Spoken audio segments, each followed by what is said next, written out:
Model kayak kita, ya Allah ibu ke surga belum tentu, ke neraka kayaknya mah kudu.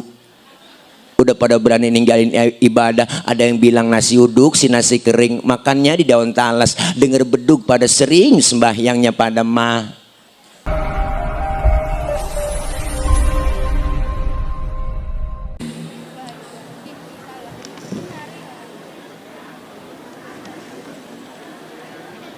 Assalamualaikum warahmatullahi wabarakatuh.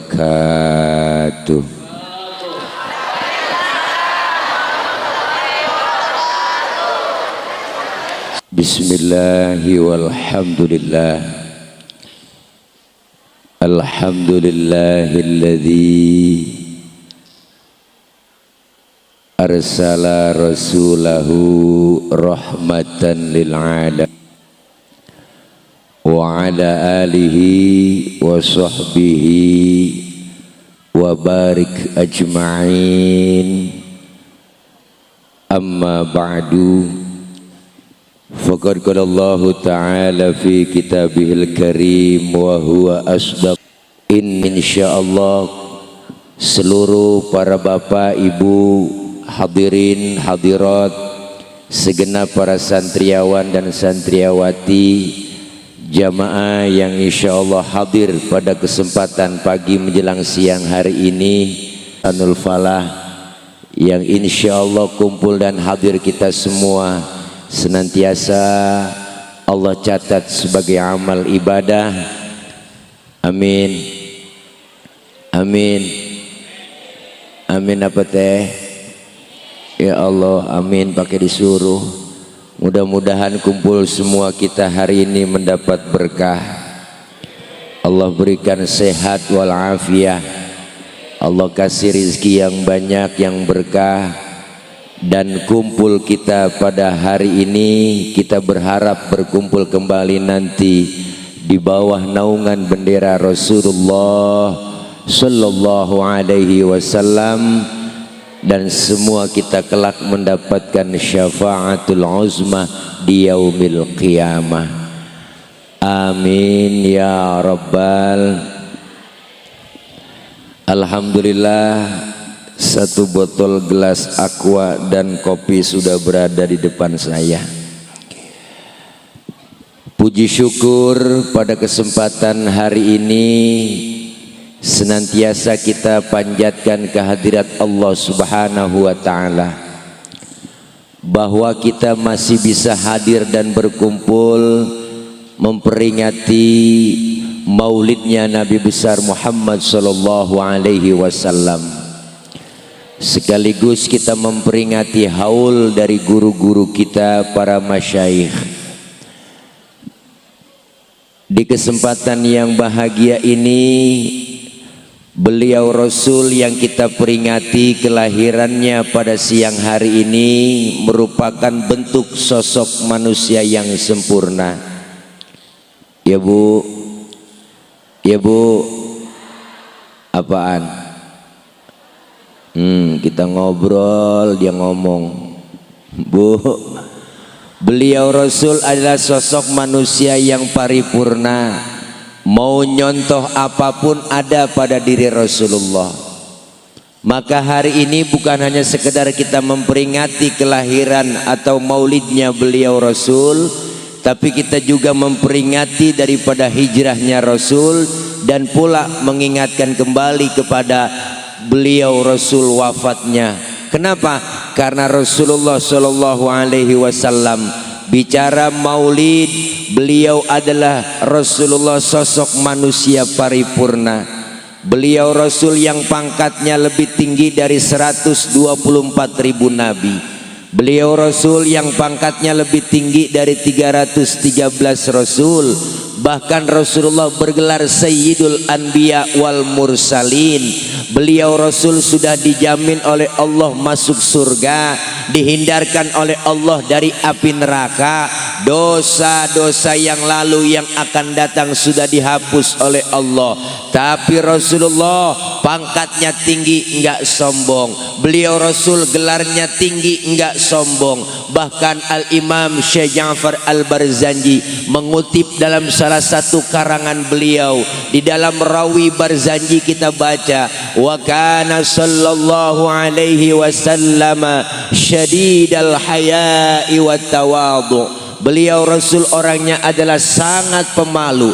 Beliau Rasul orangnya sangat tawadhu, rendah hati, enggak sombong. Kita kadang-kadang aneh, pangkat baru tibang jadi bini RT udah tengil banget. Ada Bu RT, bukan RT sini, di luar negeri.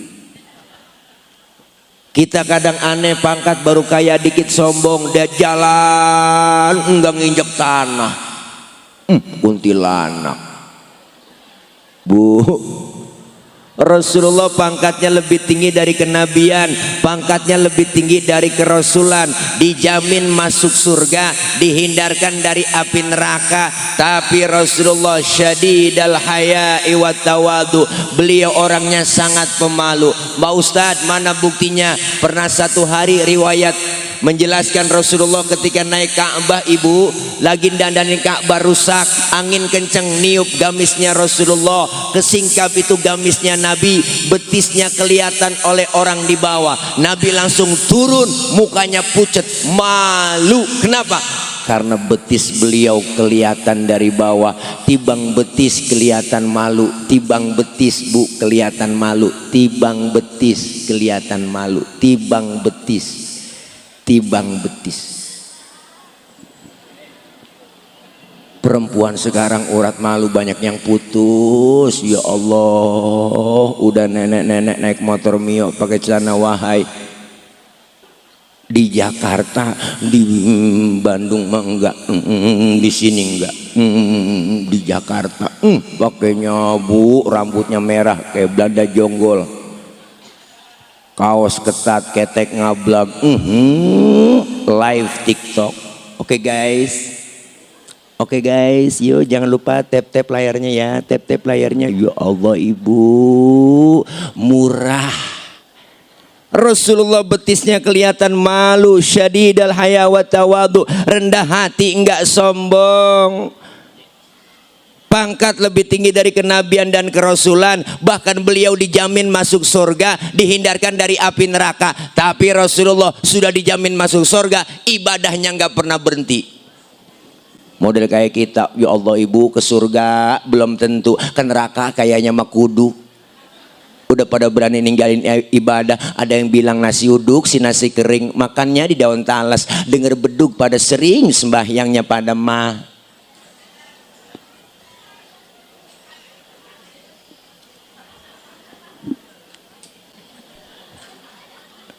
Nih Rasulullah yang kita peringati, syadidal haya wa tawadhu, rendah hati, enggak sombong. Bahkan Rasulullah dihina, difitnah, dicaci maki, dibully, diteror, bahkan diancam, enggak pernah marah. Pernah satu hari kemuliaan akhlak Rasulullah diceritakan. Beliau satu hari ibu pernah jalan bareng berdua dengan Siti Aisyah istri beliau. Lagi jalan bareng mesra, lagi weekend. Ada orang kafir lewat beri salam, salamnya beda teh. Apa kata orang kafir? Assammu alaika ya Muhammad, assammu alaika ya Muhammad, assammu alaika ya Muhammad. Kalau kita kan assalamu alaika, dia assammu alaika. Samun artinya racun, diterjemahkan bahasa Indonesia. Assammu alaika ya Muhammad, mampus lu Muhammad. Nabi dikata mampus, Nabi dikata mampus, Nabi disumpahin, Nabi nggih, Nabi marah. Rasulullah enggak marah. Rasulullah enggak marah dikata begitu. Yang marah Siti Aisyah ibu. Apa kata Siti Aisyah? Assammu alaika wa la'natullahi wa azabuh. Lu yang mampus, dilaknat, diazab lu. tuh bang perempuan dikasih 1 mulanginnya 3.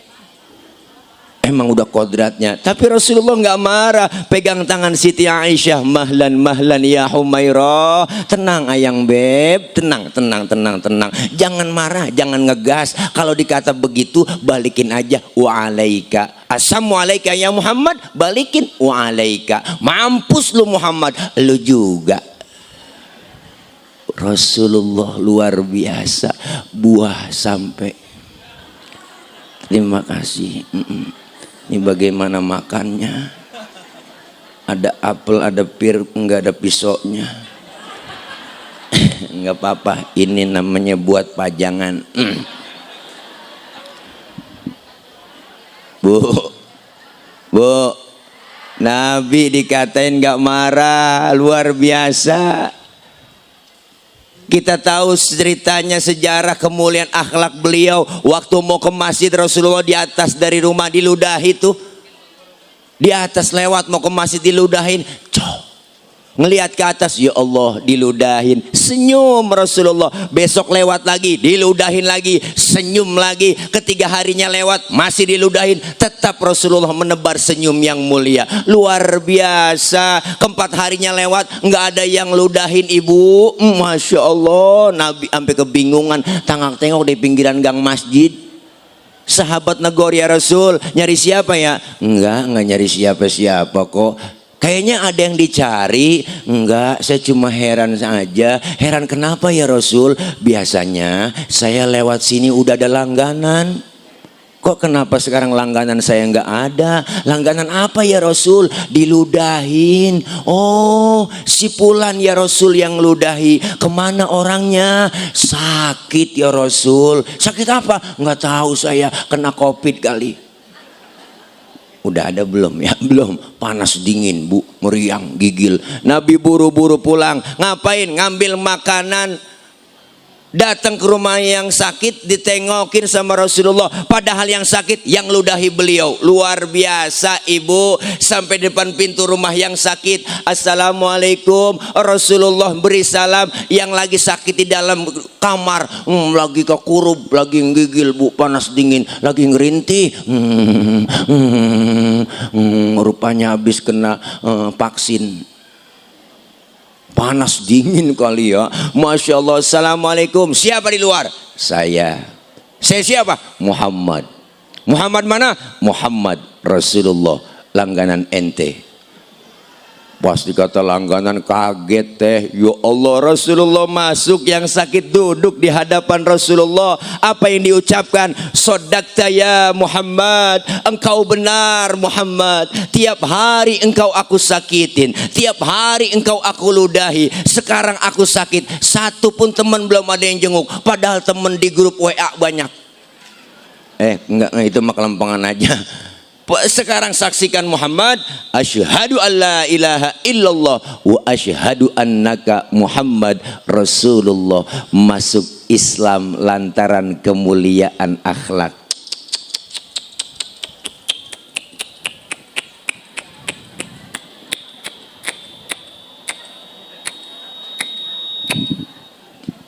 Saking panjangnya bu, luar biasa. Kalau model kita digituin bang, diludahin, kemana aja lu gua kejar-kejar, bener bu. Tapi Rasulullah nggak balas dendam, dikatain nggak marah, diludahin nggak marah. Lagi ceramah di Taif, dakwah beliau di Taif, dilemparin kotoran onta, ditimpukin batu. Rasulullah disambit, bukan disambut. Ditimpukin batu, berdarah kening Rasulullah yang mulia. Apa Rasulullah marah? Enggak tuh. Yang marah malaikat Jibril. Enggak tanggung-tanggung bang teh. Yang marah jenderalnya malaikat. Nyamperin Rasulullah, ngasih tawaran. Apa tawarannya? Muhammad, bagaimana kalau Jabal Uhud gua tibanin buat orang kafir yang nyakitin lu? Masa lu lagi ceramah dikriminalisasi? Begitu kira-kira. Masa lagi ceramah kau ditimpukin batu, gua tibanin Jabal Uhud. Jangan Jibril, jangan. Saya kan dakwah jangka panjang Jibril. Kalau yang saya ceramain bapak ibunya orang tuanya nggak beriman, nanti saya tungguin anaknya. Siapa tahu anaknya beriman Jibril. Jibril ngomong, anak bagaimana bapak Muhammad? Biasa bapak kalong, anak kampret. Bapaknya nyolong, anaknya nyopet. Fotokopi bagaimana aslinya, bapak kafir, anak kafir lagi. Tibanin Jabal Uhud. Jangan Jibril. Kalau bapaknya nggak beriman, anaknya nggak beriman juga, nanti dibawain pisau ini sama piring. Terima kasih. Beneran ya, canda padahal bang. Ya Allah, ini bagaimana makannya? Kan ngabisin waktu ngupas dulu. Jadi nggak ceramah ya kan. Biar apa ini buat pajangan aja, biar ketahuan ya. Baru kali ini ngopi launya buah. Bu, luar biasa. Kalau emang anaknya nggak beriman, saya tungguin nanti cucunya Jibril. Apa kata Rasulullah? Luar biasa.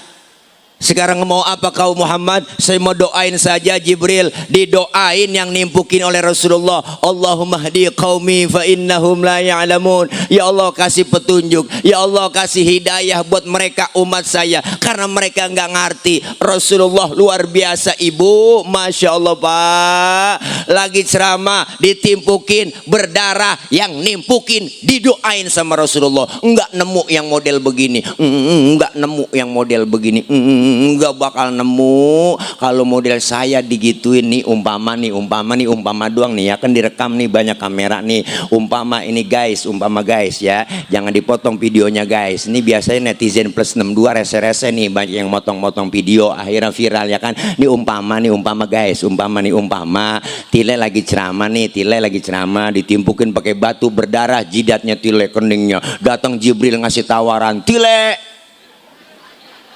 ada apa Jibril? Bagaimana kalau Monas gue cabut? Gue tibanin buat orang yang nimpukin lu. Apa kata saya? Sikat Jibril. Wah mampusin. Saya kata gitu. Masa iya Jibril datang sama saya? Umpama. Tapi Rasulullah luar biasa kemuliaan akhlaknya.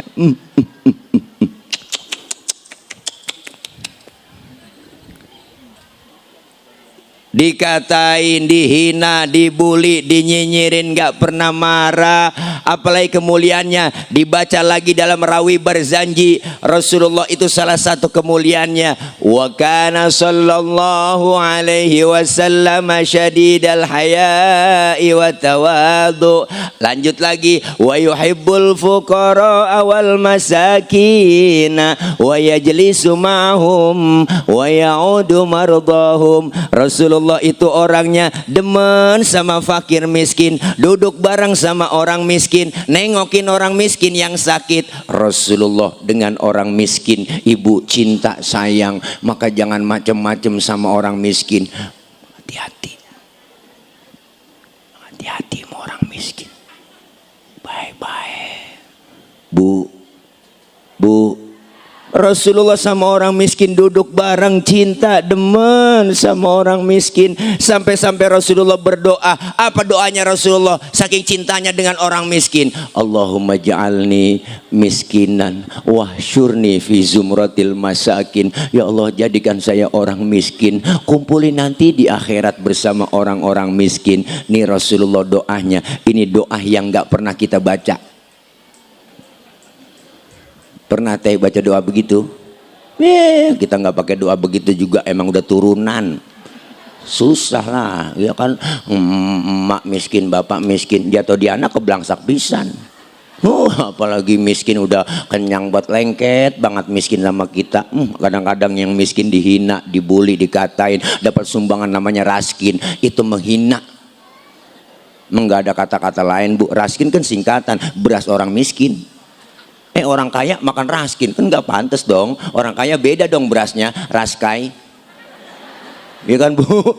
Iyalah, jangan pernah ngecilin orang miskin. Jeritan batin orang miskin dihina, didengar oleh Allah, mengguncang aras. Bahkan Rasulullah nyuruh kita, idza da'atul miskina ajaba. Kalau diundang sama orang miskin, buru-buru datang. Ya Bu, ya Bu. Iya, nih kadang-kadang aneh, giliran orang kaya yang ngundang terburu-buru. Ada orang kaya mati, ya Allah, itu ustadz pimpin tahlil nggak kelar-kelar, 1000 dibaca, la ilaha illallah, orang kaya makannya enak-enak. Giliran orang miskin yang mati, tahlilan 30 kelar, kelar dah ya. Tahu sendiri kan, ya kan, dipikir beseknya kuntet ya, dalamnya paling ayam negeri sama bihun begitu Bu. Ya Allah, parah. Hati-hati sama orang miskin, jangan macem-macem. Rasulullah demen sama orang miskin, nengokin orang miskin. Bahkan ini kita satu peringatan buat kita semua, buat mereka pemangku-pemangku kebijakan, jangan macem-macem sama orang miskin. Orang miskin masuk dalam undang-undang dasar, lihat jelas tuh, ya kan. Ada fakir miskin itu dipelihara oleh negara, bener Bu. Seluruh kekayaan negeri ini adalah dimiliki oleh negara, dikelola sebaik-baiknya oleh negara untuk kesejahteraan rakyat. Kenapa dikorupsi? Ibu, Ibu.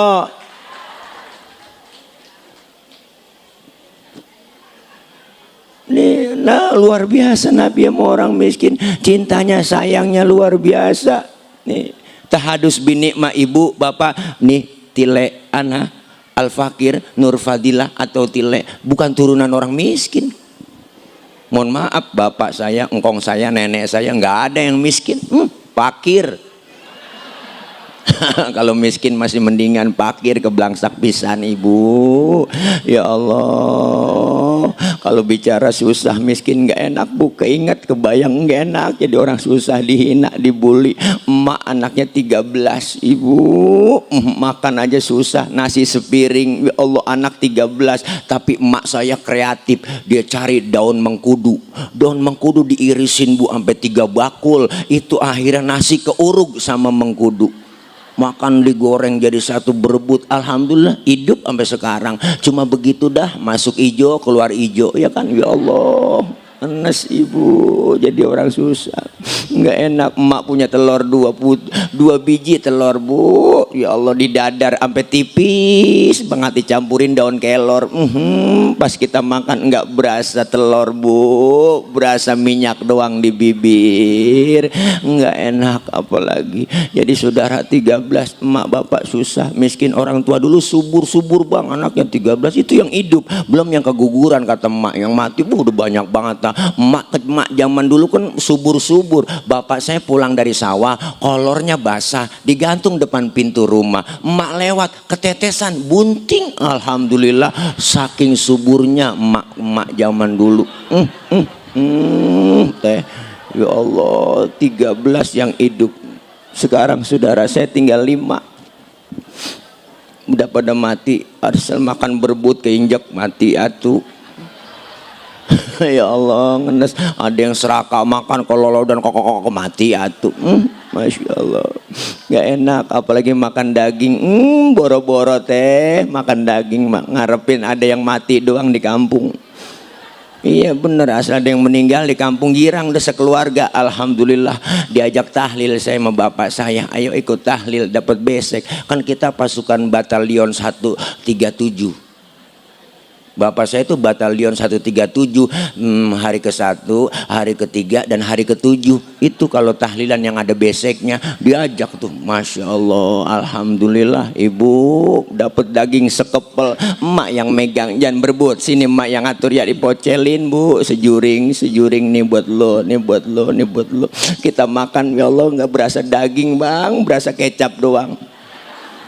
Nggak enak jadi orang susah. Pernah 3 bulan ngerasain nggak makan daging teh, nggak ada yang mati di kampung. Adik saya nanya, bapak emang nggak ada yang mati apa Pak? Bapak saya ngomong nyaut, ntar kali neng sore-sorean, begitu kata bapak. Alhamdulillah, yang namanya orang tua mulutnya manjur. Maghrib Masya Allah diumumin di musola, marbot ketiban beduk mati. Alhamdulillah tahlil lagi. Bu, bu, ya Allah bang, ayo kita ikutin jejak dikit-dikit Rasulullah. Sayang sama orang miskin. Wahai kau orang-orang kaya, para agnia, jangan pelit, jangan medit, koret, buntut gasiran, pantat kuning, bol nontot. Orang kalau udah pantat kuning, bol nontot, udah parah ibu. Itu parah tuh makhluk itu. Nyeduh kopi, ampasnya dijemur lagi, saking pelitnya. Makan launya ikan, habis pala-palanya dikerepuk semua. Kucing melongo nungguin pala. Apalagi ibu-ibu modern sekarang masak udah pakai presto, tulang hancur semua di presto, kucing pada kurus kehabisan tulang, pelit, medit, koret, ya Allah. Kaya jangan pelit. Makanya kalau ada orang kaya, duitnya banyak, hartanya banyak, pelit sama orang miskin, pelit sama anak yatim, liatin aja bang, ntar nih liatin, ntar juga duitnya habis diporotin sama dokter. Ada dokter ya. Sama dokter Iwan, iyalah pelit dia. Ada apa dokter ngomong nggak enak jadinya. Iyalah berobat kena gula, liver, jantung, stroke, nangkrak aja bu. Ya Allah, akhirnya duitnya habis buat berobat. Mati enggak, hidup enggak, ya Allah. Kayak kembang balai, di atas balai aja, makan disuapin, cebok dicebokin, dijemur pakai kursi roda, 8:30 masukin lagi. Emang enak begitu, duit banyak. Besok dijemur lagi, 8:30 masukin lagi. Anaknya jemur, bapaknya lupa ngangkat. Anaknya main game aja, ya Allah, 11:30 baru ingat, ya Allah bapak belum diangkat. Dia nggak tahu bapaknya udah kering uled. Masya Allah. Ayo kita hidup saling berbagi. Disebut kaya ada yang disebut miskin ada yang kaya. Nggak mungkin orang kaya disebut kaya kalau nggak ada yang miskin. Nggak mungkin disebut atasan kalau nggak ada bawahan. Coba atasan perlu ada bawahan. Nggak mungkin disebut atasan kalau nggak ada bawahan. Mana buktinya? Coba pakai baju atasan doang, nggak ada bawahannya. Saling memerlukan, ya kan, ya kan. Disebut pejabat ada rakyat. Jangan mentang-mentang udah jadi genteng lupa sama tiang, ya kan, ya kan. Iya, mentang-mentang jadi genteng pakai ngomong, tiang, lu mah enak di bawah, nggak kehujanan, nggak kepanasan. Gua di atas nih genteng, hujan kehujanan, panas kepanasan. Kadang-kadang ada yang bangor, gua ditimpukin, pecah gua. Kata genteng. Tapi kan tiang bisa ngomong, genteng jangan sembarangan ngomong. Lu bisa di atas kan, ada gua di bawah yang nopang lu. Kalau gua miring, lu jatuh teng. Maka kita himbau kepada seluruh para genteng biar ingat sama tiang. Jangan belum jadi doang ya bu. Janjinya manis, enak, tenang aja pak bu. Kalau saya jadi jalanan rata sama air, banjir semua. Orang kalau naik Panjat Pinang mah bang, yang paling capek itu yang di bawah. Tuh 17 Agustus naik Panjat Pinang yang paling capek yang di bawah. Yang di bawah udah diiles-iles lehernya, melintir sono melintir kemari, ya kan, ya kan, ya kan, ya kan, ya kan, ya kan. Tuh, tapi hati orang yang diinjak di bawah kan ngomong, nggak apa-apa, gua lu injak di bawah, tapi biar lu naik ke atas. Kalau udah di atas, inget dong, hadiah banyak di atas. Bawa turun, kita pecah rame-rame, kan cakep urusan. Ini kadang-kadang udah kita naikin nyampe di atas, habis hadiah jago garas semua bu, buang habis, dilebok KB semuanya, habis semuanya. Bensin diminum, solar diminum, aspal dimakan, kabel telepon diembat juga bu. Batu bara, itu kan batu bara singkatan barang Tuhan bagi rame-rame, begitu. Ngapa lu makan sendiri, ya kan, ya kan, ya kan, ya kan. Habis semuanya, panci-panci dimakan, dikerpus semuanya bu. Rakyat yang susah makin susah, yang kaya makin kaya, ya bu, ya bu. Kurang apa enaknya dia, para pejabat digaji banyak, gede, tunjangan gede, ya kan ya bu, ya bu. Sehari 3 juta gajinya, luar biasa. Tunjangan lagi, kunjungan, semuanya wah luar biasa ibu. Udah begitu dapat tunjangan, gaji naik, pada joget-joget, ya kan. Tabola bola bale, tabola bola bale, ya kan, ya kan, ya kan, ya kan, ya kan, ya kan. Wah, akhirnya rakyat marah, di demo semuanya, habis dijarahin. Begitulah, jangan macem-macem, jabatan cuma sementara. Makanya jangan sombong mentang-mentang jadi pejabat. Kesian rakyat, rakyat dikenalin 5 tahun sekali. Ini ceramah kalau lapar emang begini, sering ngawur. Makanya harusnya tadi makan dulu Gus tuh. Lah orang lapar disuruh makan ya begini, acak-acakan ceramahnya. Ngopi dulu nih. Kopi, biasanya saya kopi susu. Kopinya saya minum, susunya saya pegang. Bismillahirrahmanirrahim. Alhamdulillah. Bu, terus iyalah, jangan sombong mentang-mentang kaya, berbagi sama yang miskin dong. Memang sudah diatur dalam hidup ini semua berbeda, ya kan, ya kan, ya kan. Ada yang miskin, ada yang sedang, dan juga ada orang kaya, agar satu sama lain bisa saling memerlukan, agar roda kehidupan bisa berputar, berjalan, berputar, berjalan. Kalau semuanya konglomerat, takkan ada pembangunan. Kalau semua jadi atasan, lalu siapa yang jadi bawahan? Au kama qala Roma Irama fidang dutihi. Iya, salam. Ayo kita pengen berbagi. Nabi ngajarkan dengan akhlak beliau luar biasa. Maka banggalah anak-anak kita, bapak ibu, dimasukin ke pondok pesantren, dididik di madrasah. Jangan pakai kecil hati. Pak Ustadz, anak saya masuk pesantren, keluar jadi apa? Jadi orang, nggak mungkin jadi kebo. Ini kadang-kadang aneh orang sekarang. Fitnah begitu kejam, luar biasa buat pak santri dan para pondok pesantren. Bener kan, Bu? Iya, kejadian kayak kemarin. Kalau nggak pernah ngerasain mondok, jangan pernah bicara pesantren. Benar. Kalau belum pernah ngerasain jadi santri, jangan jelek-jelekin santri, ya Bu. Nih Bustanul, Bustanul apa ini? Iya, supaya ngingetin aja Ibu. Ya Allah, hari ini anak-anak kita dididik di pesantren, diajarkan beliau ilmu agama yang matang, akhlak diajarkan dan dididik dengan apa? Diajarkan mandiri. Anak kita diajar dibentuk mentalnya. Artinya kalau sudah mentalnya dibentuk, insya Allah mental anak-anak kita keluar dari pondok pesantren jadi mental yang kuat. Amin. Nggak cepet lembek, lemes gitu, enggak lah, mentalnya kuat. Orang kalau udah biasa makan kangkung, datang ke rumah temen dikasih kangkung, makanan gua, ya Bu, dikasih daging ayam, nambah. Orang kalau udah biasa susah ketemu susah, nggak bakal kaget. Saya santri biasa tidur di masjid, ya nggak, suruh tidur di hotel, lihat pules, bener kan? Santri, tapi yang biasa tidur di hotel suruh tidur di masjid 3 hari encok. Artinya apa? Dibentuk karakter anak-anak kita. Wahai santri, jangan kau pernah kecil hati. Berapa banyak orang yang keluaran santri menjadi manusia yang besar. Alhamdulillah. Iya, jangan kecilin pesantren dong, ya kan, ya kan, ya kan, ya kan, ya kan, ya kan. Iyalah, pemerintah harus perlu perhatiin pondok-pondok pesantren. Jangan sampai di kampung pesantren kita nasibnya la ya mutu wala yahya, enggak bermutu karena kurang biaya. Bener Bu?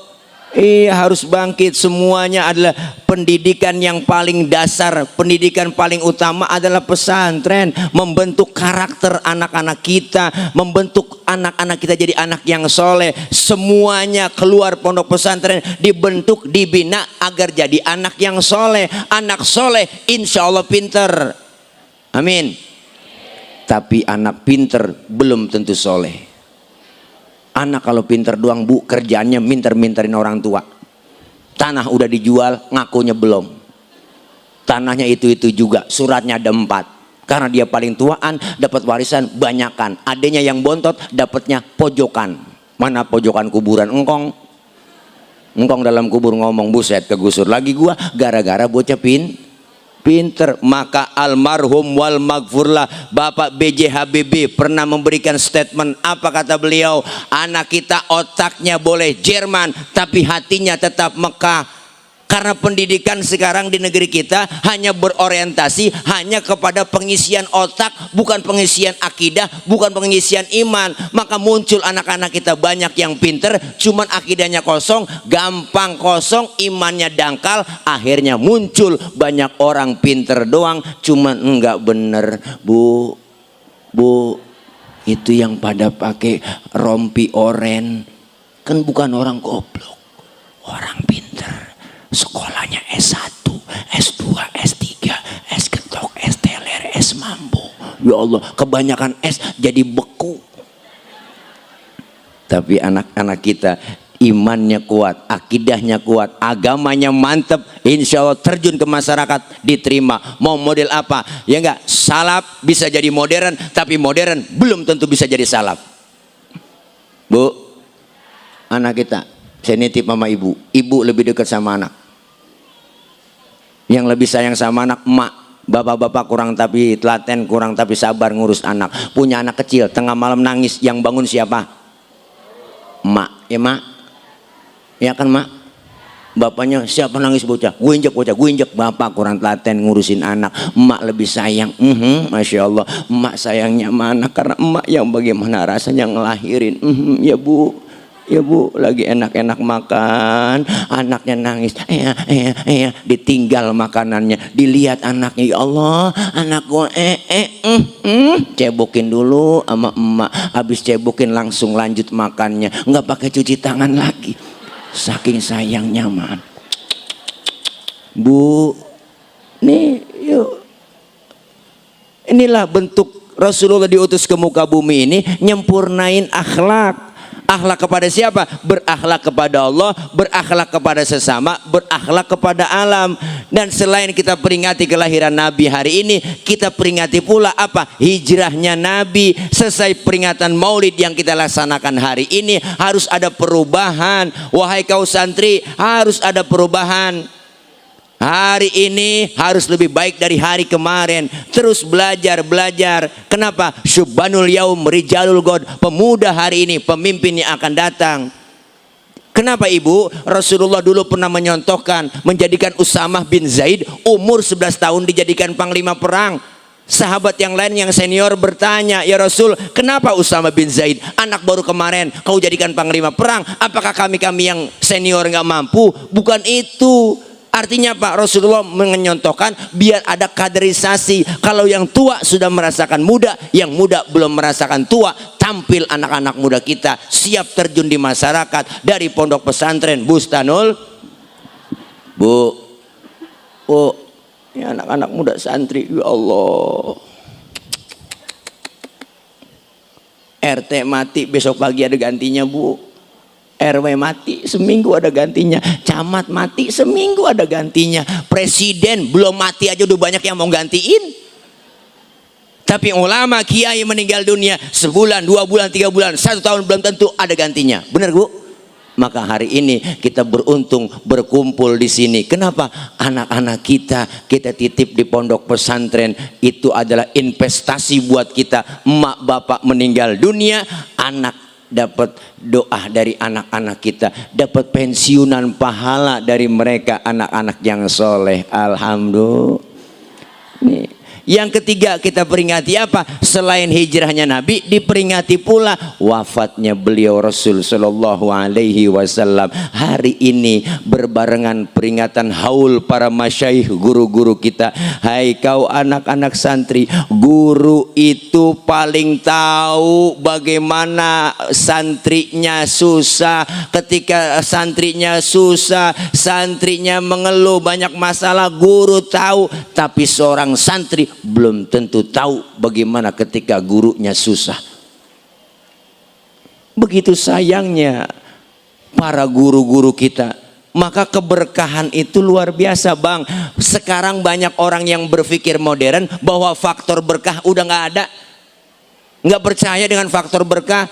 Saya bisa begini, kita bisa begini. Kenapa? Karena hasil jeripaya guru-guru kita. Fenomena terjadi di negeri kita bagaimana? Anak tibang dijewer, ditabok dalam sekolahan karena dia berbuat yang gak benar, karena dia ngerokok, dilaporin tuh guru, masukin penjara, dituntut. Ini yang memilukan dan memalukan.